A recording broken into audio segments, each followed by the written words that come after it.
message only. One message from Messi. Yeah. In the net. Ticket prices were through the roof to get in here. It was the most exclusive ticket in LA, next to Beyonce, and Prince Harry took in both.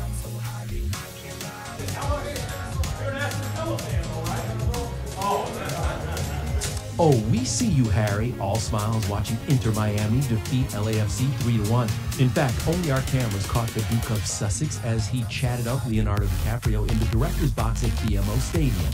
Prince Harry is here. He's just chatting with the prince. Kind of weird, isn't it? Yeah, it's very surreal. Lovely guy. And that's Harry with It's Always Sunny in Philadelphia stars Glenn Howerton and Rob McElhenney. Of course, we also know Rob co-owns the Wrexham soccer team with Ryan Reynolds, and their new season of Welcome to Wrexham is about to kick off. I mean, Oh, Bradley, look who's here, bro. Bro, just for you. That's Prince Harry. Harry, you legend. Everyone be quiet. Prince Harry, come find me. If you can see me, come find me. We need to talk. Look, while he's talking to Will Ferrell, something you didn't know. Well, tell him to come. Do you feel more at home now? I do. Could you imagine if Prince Harry came to the desk? What would you do? Nothing. He is.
I'd now like to introduce Prince Harry, the Duke of Sussex, who's a humanitarian, mental wellness advocate, environmentalist, and military veteran.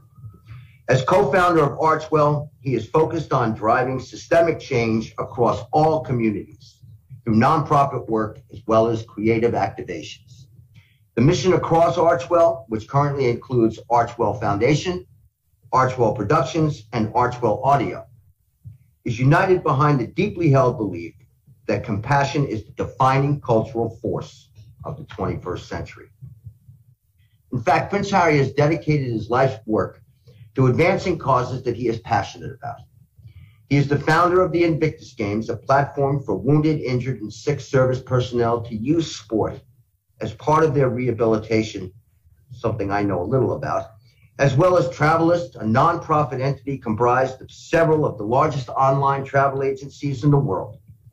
Additionally, he co-founded Santa Bali with his dear friend, Prince Seso of Lesotho, in memory of their mother's charitable work in combating the HIV crisis, and serves as president of the African Parks, a non-governmental organization focused on protecting Africa's ecosystems in partnership with local communities and governments. He was named Chief Impact Officer at Better Up, a world-class coaching platform that helps people everywhere achieve their own version of peak performance, and serves on the Aspen Institute Commission on Information Disorder, which brought together critical voices across public, private, and civil society landscape to respond to today's mis- and disinformation crisis. Prince Harry served in the British Army for 10 years, rising to the rank of captain and undertaking 2 tours in Afghanistan. And I must say it's been my absolute privilege to work with him. Prince Harry, over to you, sir.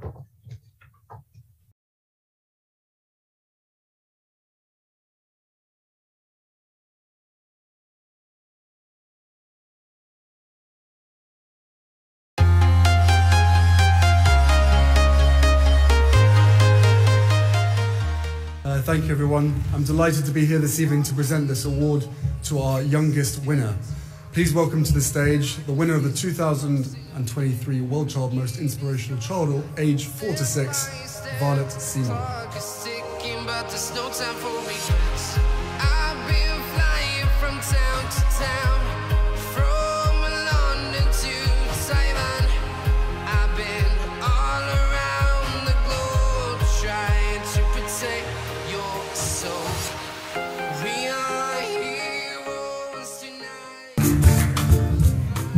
Let's give her another round of applause. Coming up here, all by herself.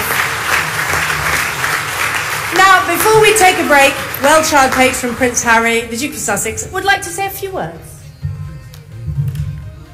Try not to get choked up this year. It's always you. It's your fault. Good evening, everybody. It's obviously wonderful to be here, back here, but this time at the 18th Annual World Child Awards. A night that I personally look forward to each year because I get to be with you, and you guys at the back as well. Tonight we meet to celebrate the tremendous strength and spirit of children and young people across the UK and the individuals who are transforming at-home care for thousands. Your collective stories of strength, compassion and perseverance are inspiring to not only those in this room, but to many far and wide. You have set the bar and you've raised it time and time again. And I am so humbled to stand before you as I strive to convey your impact in words. As you know, I was unable to attend the awards last year as my grandmother passed away. As you also probably know, she would have been the first person to insist that I still come to be with you all instead of going to her. And that's precisely why I know exactly 1 year on that she is looking down on all of us tonight, happy we're together, continuing to spotlight such an incredible community. For years, I've been patron of Well Child. I've always been amazed by the care and kindness that this organisation lives and breathes. I've spoken with countless families who have shared such gratitude for the comprehensive, around-the-clock support that they've received from Well Child's Family Network. I've been struck by the immense power that comes from connecting families with others who understand and truly see them, and how Well Child has become an emotional support and information lifeline for many during the pandemic and beyond. The fact this network has since grown to more than 3,000 families is nothing short of remarkable. As a father of 2 and 3 dogs, so basically 5 souls, I'm acutely aware of the many joys and challenges that come with parenting. And that's with kids who aren't facing health challenges. So to the parent carers in this room, you have my sincerest admiration and respect. The level of support and responsibility you share daily is unrivaled and without fail. You deserve all the assistance that you need, whether it's training enough skilled carers to help shoulder the increasing demands of 24/7 care routines, or simply providing time and space for you to take a break once in a while. It is our collective responsibility to continue to provide new and existing resources for you, to advocate on your behalf and to help in any way that we can. You are all proof that not all superheroes wear capes. To the child, health and social care professionals, including Well Child nurses in the room, I want to say thank you from all of us. With no shortage of obstacles, workforce pressures and a growing number of families who need your help, we recognise all that you do. The sacrifices you make and your unwillingness to falter. Tonight, we have seen what is possible for these young people when they receive unparalleled support from people like you. So you too are truly awesome. To tonight's sponsors, I hope you feel firsthand the fruits of your generosity in the room this evening, particularly GSK, thanks to Gabby, who now signed up for a lifetime, without whom this celebration simply would not be possible. We now have more than 50 Well Child nurses across the UK, and will soon have Well Child Better at Home training units in every country within the UK. This is a massive achievement and a huge step forward in ensuring parents, carers, and the people around them have the skills and confidence to care for their children at home. Creating confident communities by harnessing skills and prioritised education for care is critical in giving well-child children and families the best chance to thrive. With the number of children and young people living with complex medical needs growing year after year, there is much to do. As WellChild prepares to set its course with a new strategy for the upcoming years, I urge us all to support this essential organisation so we can ensure that future generations of youth can grow to meet their full potential at home rather than being stuck in hospital. Lastly, a massive congratulations to our winners. Thank you for your courage, your optimism, and of course, your incredible sense of humour. Your stories energise and encourage us to want to do more everywhere that we go. So, just keep being you, and thanks for having me. A huge thank you to the Duke of Sussex for his support of WellChild on this special evening and of course throughout the year. Now what I'd like to do is, he's going to stay on stage. We have a reason because we would like all of our children and young people, all the winners, to return to the stage please, to have some photographs taken. So could you, all the young people who have won, come and join us on stage.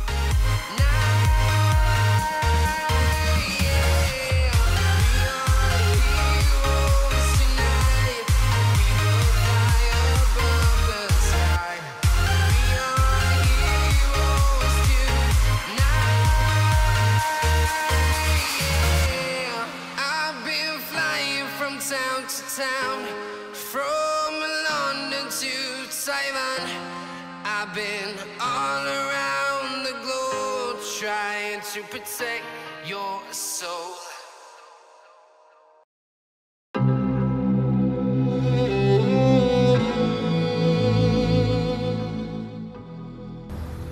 No, it's all right. No!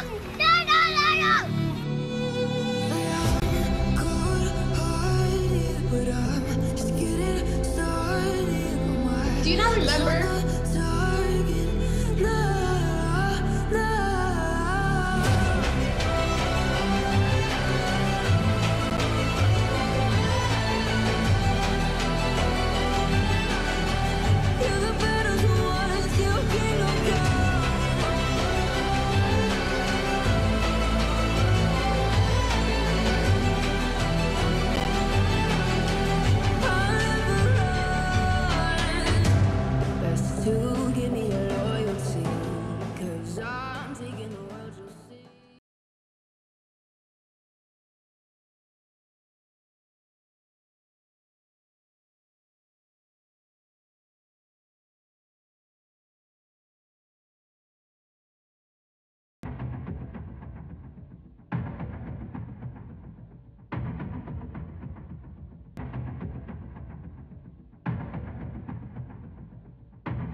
This is the future.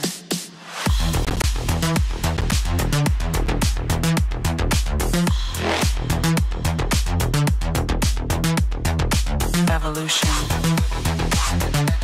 I am thrilled that the first event that I can do dear friend Victus is here with all of you. It is amazing, and here the meet so far has been off to a good start, is that right?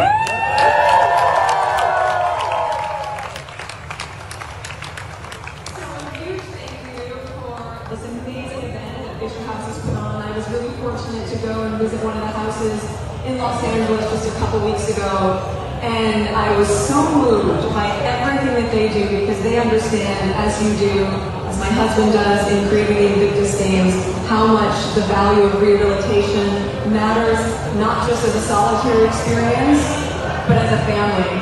So I'm really, really proud to be a part of this.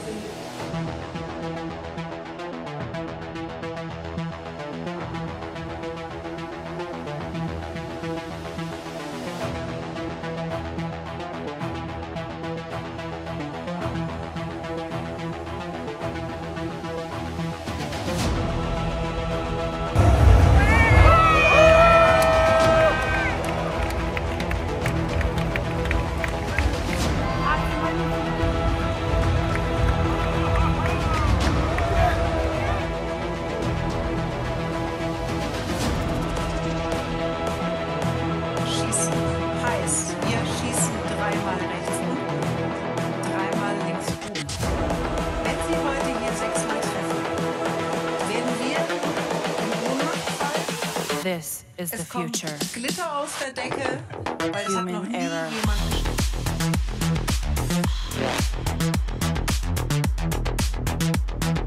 Evolution.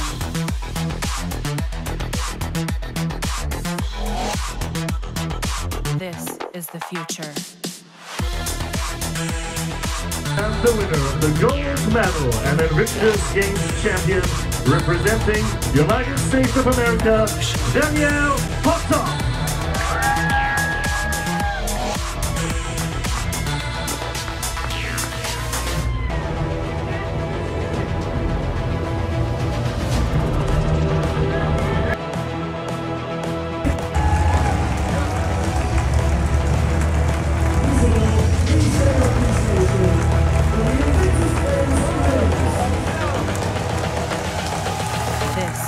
Future. Human error.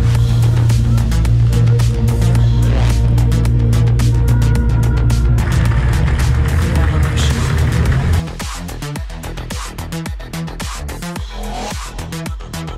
This is the future.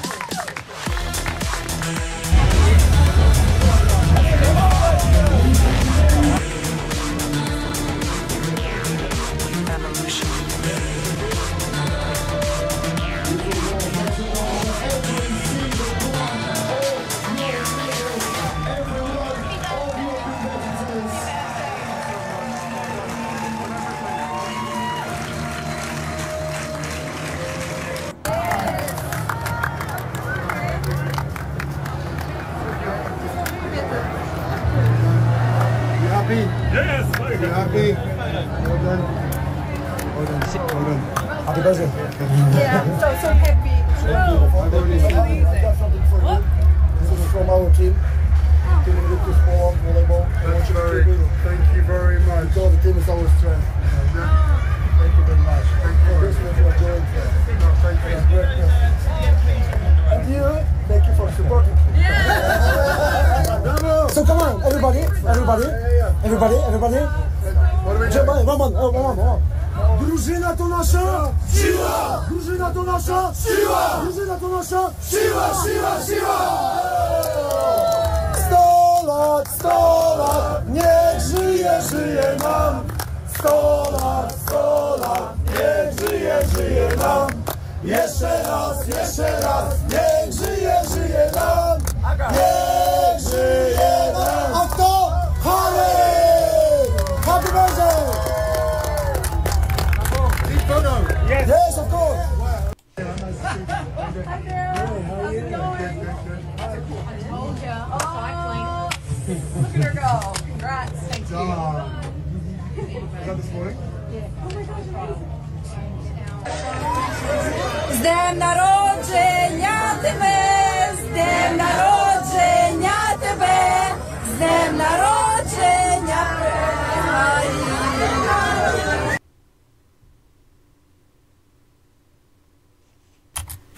Vielen Dank an alle Düsseldorfer und vielen Dank an Deutschland.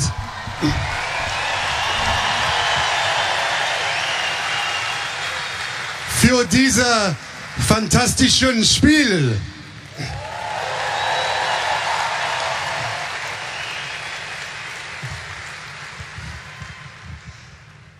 As you have seen and experienced, this week is so much more than a sporting event.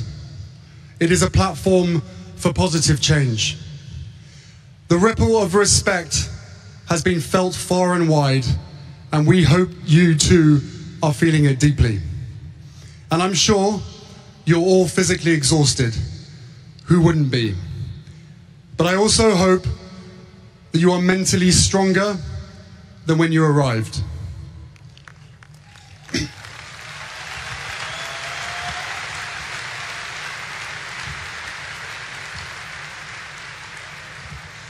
We may have provided the platform, but you provided the magic. And don't you ever forget that. We've all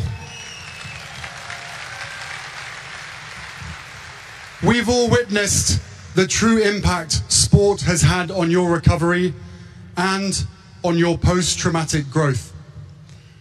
But you will never truly know the impact that your actions this week have had on millions of people around the world.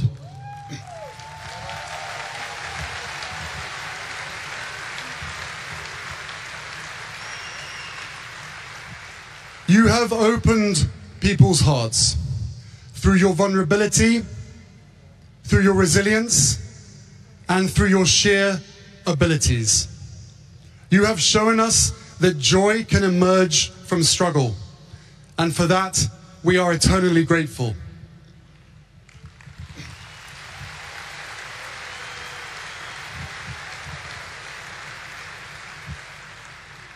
A week ago, I stood here and told you about the significance of being able to wear your nation's flag again. And so many of you have told me that that hit you right here. For many of you, the uniform you've been wearing this past week will give you a new story to tell. And for others, it may give your old uniform new meaning. But I'm here to remind you that after all this, you don't need to rely on a uniform, nor should you ever feel lost without one. Prince Harry, the human touch that he has was simply extraordinary. He came around and spoke to every single athlete. He shook the hand of every single athlete. I was also able to show him a picture of my little girl, who's also a redhead. So I said to him, oh, look, this is my little girl. And I've got a picture of her putting a funny face. And he said, my little girl does that face. He was amazing. And without Prince Harry's advocacy and constant commitment to this process, that individual lives like mine wouldn't have been touched. And we're now seeing that extend to 21 nations across the globe. And he's one of us. He is one of us. Like me, has served in Afghanistan. So I was amazed to meet him and to be able to have a magical moment, and selfies and photos was brilliant. And he's around here all the time. He keeps walking around here, and of course gave that amazing speech at the beginning of the opening ceremony. The whole room jumped in on a spontaneous Harry, Harry, Harry. But the one thing in his speech that really stood out for me is that he asked us all to look down at our chests and see our nation's flag on our chest or on our sleeves. We've all worn on operations over the years. And I felt 550 athletes all looked down at the same time as he said that. And that was the moment where it got a bit dusty in the room, if I'm quite honest. The emotions hit me. And that flag that I carry on my chest now, I'm very proud to do today.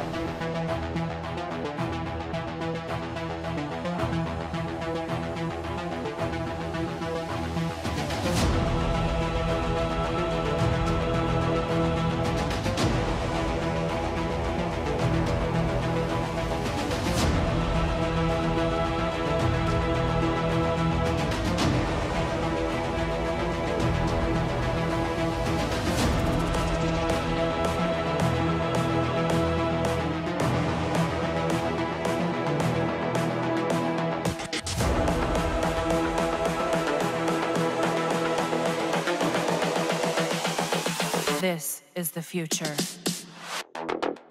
Human error.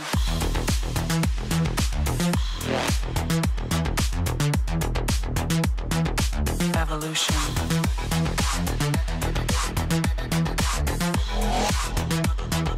This is the future.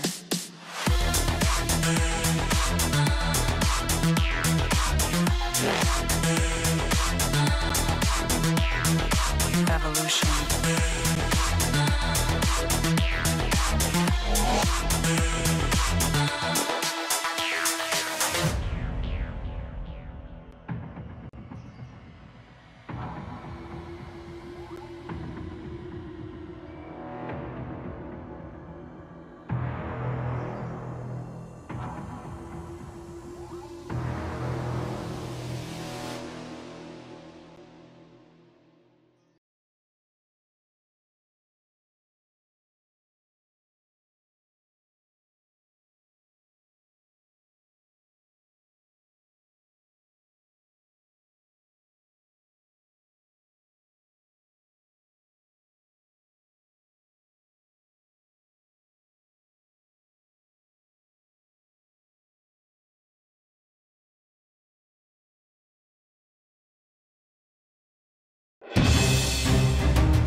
Much of the negativity towards the couple is coming from within the royal family.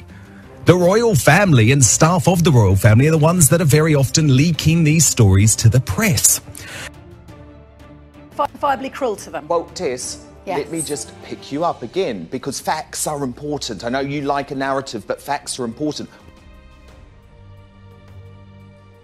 National television programme, and what I don't like about it was that the comments were said, the presenter laughed about it, there was an entire gallery of people watching it go out who did nothing from the viewer's perspective to stop it. And then we've now come to find out today that that was actually pre-agreed with producers, that he was going to say that, that he was going to talk about my looks in the context of this discussion. And that he also then joked with the presenter after the segment about how funny it all was. Yeah. Sky's Sadia Chowdhury is at GB News headquarters in West London, and well, these two presenters suspended over this, and Dan Wootton already facing separate allegations about his personal conduct. Well, yes, the writing was on the wall last night, wasn't it? The reaction to that show last night, which spilled out with viewers going out onto social media talking about just how disgusted many of them were from listening to what both those presenters said, not just one of them saying it, but the other one not challenging those comments. And so it came as little surprise this afternoon when GB News announced that Dan Wootton had also been suspended. Now, it's important to note neither of them have been sacked. GB News releasing that statement to say that they've been suspended and adding that they are conducting a full investigation. Dan Wootton, of course, presents this show. It goes with his own name, and he appeared to have laughed at the comments made by Lawrence Fox last night, and that's why he's now also central to all of this. And those screen grabs that Lawrence Fox released today to show that perhaps he had discussed this even afterwards, after the show. And you heard there from Ava Evans, who was at the centre of who was the subject of those comments. She said that she receives these kind of comments all the time, and normally she bats them off. But the thing that was different about this was that she felt no one did anything to stop those comments, not the presenter and not the gallery. So certainly lots to consider here, and GB News saying they're having a full investigation.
physically here today, but also being on this journey for the last year, creating this community of shared experience.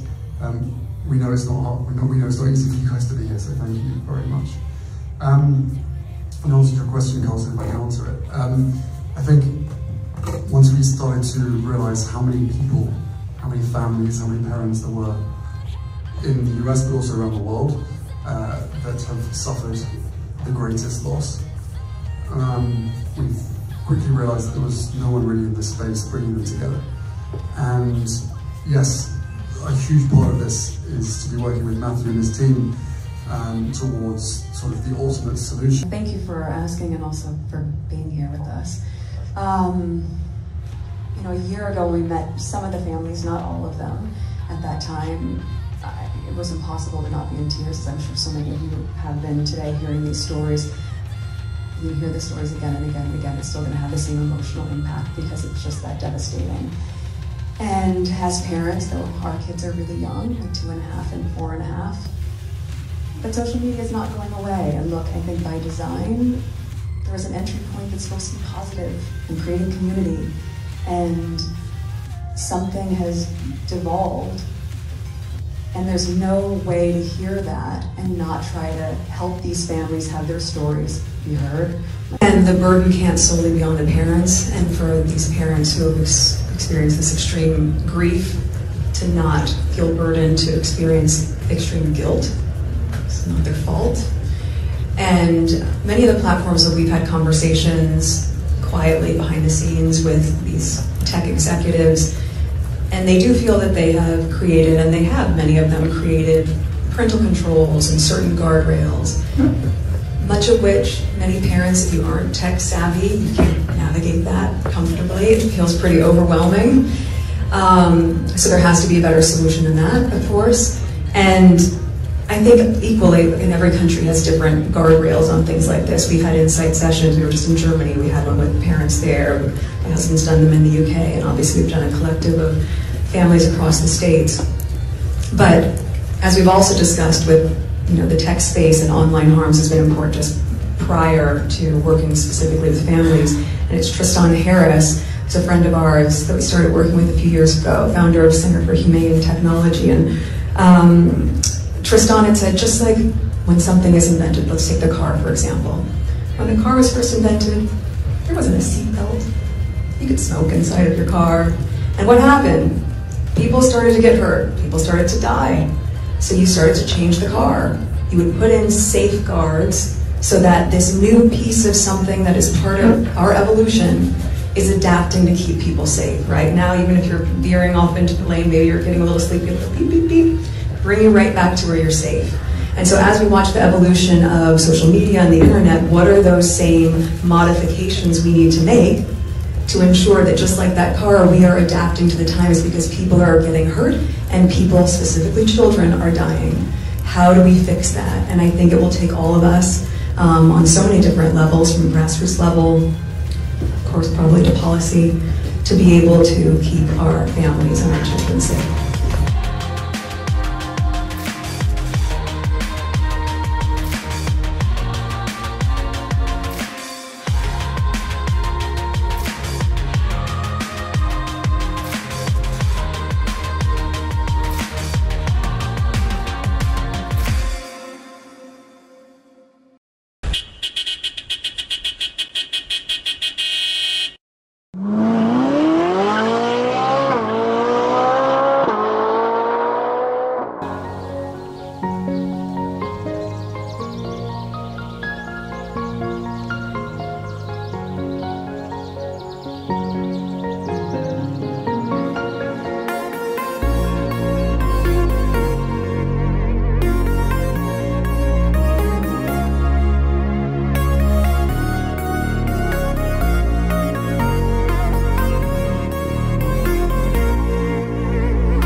here I am, reporting for duty.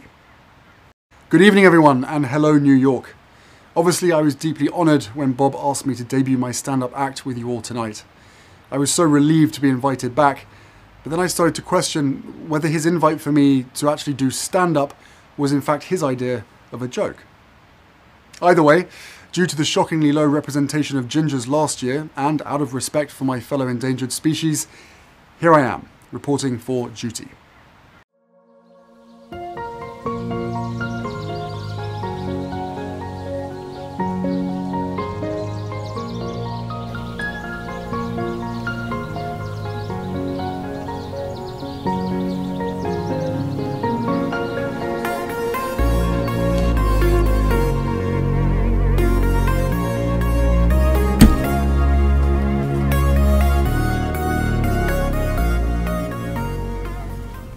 Thank you all for joining us this evening as we celebrate the grand opening of the Warrior Fitness Program facility. Wow.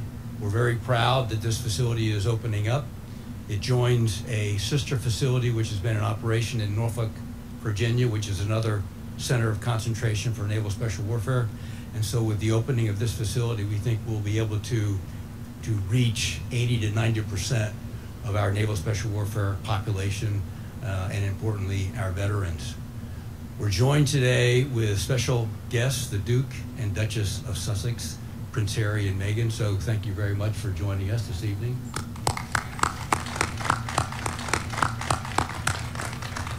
And so with that, I'll ask the Navy SEAL Foundation Chief Executive Officer, Robin King, to cut the ribbon.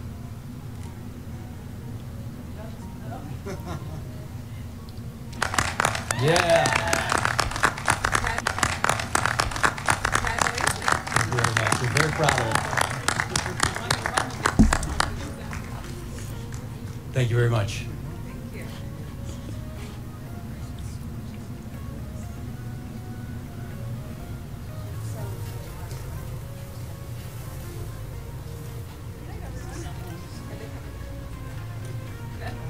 That is so nice. Prince Harry and Meghan are in San Diego tonight for the opening of a new Navy SEAL Foundation training facility. Duke and Duchess of Sussex joined veterans and active duty service members just moments ago for the ribbon cutting ceremony this evening. CBS 8's Rocio Delafay is live downtown tonight with more. Rocio. Wow, that's really nice. The Duke and Duchess welcomed in this brand new state-of-the-art training facility here in the heart of San Diego, right next to Petco Park, that aims to help veterans, active duty service members, and their families transition to daily life from combat. Now, tonight they will be joined by 250 naval special warfare personnel and their families. The Revolutionary Warrior Fitness Program West Coast facility will provide critical treatment to Navy SEAL warriors and veterans and provide the chance to heal them physically and mentally. Now, the facility features fitness and workout resources, rehab technology, and advanced biometric tracking system.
Today is a great day for truth as well as accountability.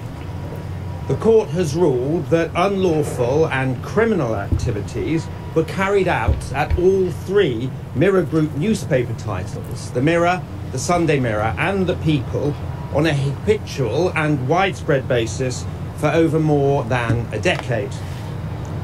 I'd like to thank my legal team for so successfully dismantling the sworn testimony of Mirror Group's senior executives, legal department and journalists who at least turned up to court, unlike their colleagues who were perhaps too afraid to do so. This case is not just about hacking. It is about a systemic practice of unlawful and appalling behaviour, followed by cover-ups and destruction of evidence, the shocking scale of which can only be revealed through these proceedings. The court has found that Mirror Group's principal board directors, their legal department, senior executives and editors such as Piers Morgan clearly knew about or were involved in these illegal activities. Between them, they even went as far as lying under oath to Parliament during the Leveson inquiry, to the Stock Exchange and to us all ever since. Attempts to humiliate him, malign him, libel him, undermine him, abuse him have been legion. I've never seen anybody. I haven't seen serial killers come in for as much abuse from British newspapers and some broadcasters as Prince Harry has. I genuinely haven't seen so. Not in terms of the regularity, because a serial killer will be in the spotlight for a fortnight or for the length of a trial or the length of an investigation. But the idea that they'd come back to Prince Harry with the vilest of accusations and the vilest of allegations and the vilest of coverage again and again and again and again is, I think, unique. And he has just smashed them right where it hurts. And I'll tell you something for nothing. It's not over yet. Harry's got 3 pieces of litigation going on against the Mail, against the Murdoch Company, and today his case against the Daily Mirror starts. The significance of Harry is twofold. A, he's got enough money that he is saying, I don't care what you offer me, I don't care how much it costs if I lose, I'm going to have a hearing. Do you know there's there's nearly 2,000 phone hacking cases have been silenced, where the people suing have been paid off before they could get to court. The risks of going on were just too terrifying financially. Okay, so we are moving towards an evidentiary hearing. The other point of Harry is, if, as is expected, he turns up to give evidence, the newspapers who would like to ignore this story can't do that. They're going to have to cover it. It's beautiful. But what isn't going to happen is that you're going to see structural reform of newspapers in this country so that they start telling the truth instead of dealing in falsehood and distortion. If we had succeeded, we would have that. This country would still be in the European Union if we'd achieved that. But you still have newspapers who abuse their power and, using falsehood, distortion and spite, damage this country over and over again. This is how a small business went from this to this. My name's Hannah, co-founder and CEO of a self-care brand called Clever. We make these indulgent, instant superfood lattes that help with energy, stress, and sleep. My co-founder and I started Clever in 2016. We had this hand-built, scrappy coffee bar where we'd make these lattes inspired by holistic ingredients from around the world. People fell in love with the drinks and really wanted to make them at home. So we combined all the ingredients together and created Clever. During the week, we were fulfilling orders from our garage, lining up Clever at a shared commercial kitchen, and then on the weekends, we pop up with our bar because we had zero marketing budget. 3 years ago, everything changed. None other than Megan, the Duchess of Sussex, started drinking our lattes. Not only did she love the product, she was extremely passionate about supporting female founders, our sustainable sourcing, and our justice give back. Megan ended up becoming our first investor, advisor, and biggest Clever advocate. She even sent our turmeric latte to France. And a few days later, I opened my phone to see Oprah herself making our golden super latte in her own kitchen. No big deal. Lost it. Our small but mighty team was 100% not ready for this and ended up selling out for 2 months. We then grew our team, launched amazing new products, and started to dip our toes into retail. We've now served over 6 million lattes, and we owe so much of that to the power of women uplifting women, especially in business where only 2% of venture funding goes to female-founded brands. We have big plans for the future and are committed to building Clever for you. Let us know what you want to see from us this year. We got you. I want to give a huge shout out to our amazing Clever team here at HQ. Without them, we are nothing. Our fulfillment crew, lovingly packing your lattes. We've been listening to Brittany on loop since 2019. Our very smart, only slightly nerdy digital team, making sure the website doesn't crash again like it did last year. Finally, the glue that literally holds us all together. Our incredible, resilient fulfillment team that have helped make 2023 such a big success.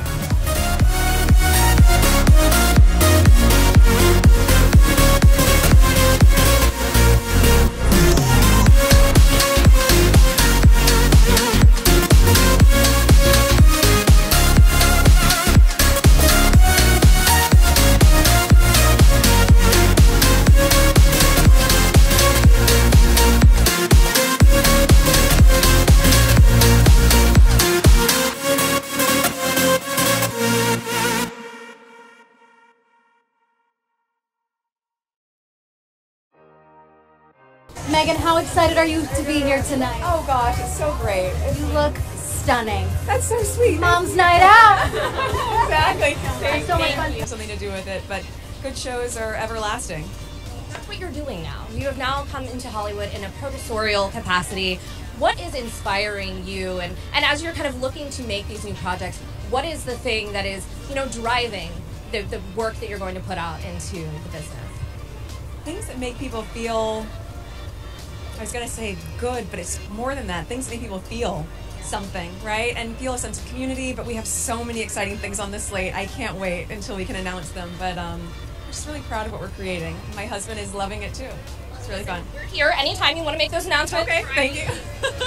Thank you. We'll get in touch then. Yeah. Thrilled to have you here as one of our honorees, our alumni. So nice to see you. Thank you so much.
this the spare? That's the spare. That's the spare. Yeah, exactly.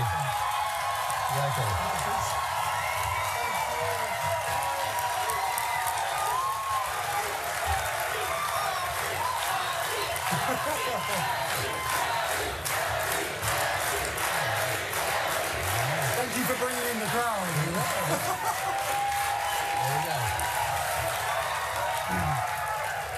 Thank you so much for being here, and you're absolutely right. You might have missed it, but Harry said, "Is this the chair and the spare over there?" Well done. Well played, sir.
It is a great privilege to be with all of you today.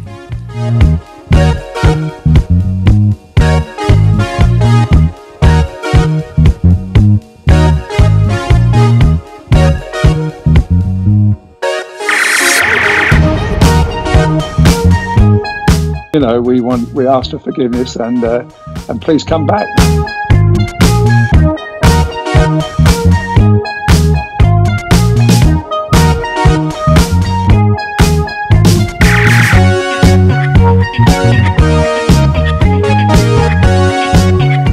As you saw me find the love and happiness that I'd hoped for all my life.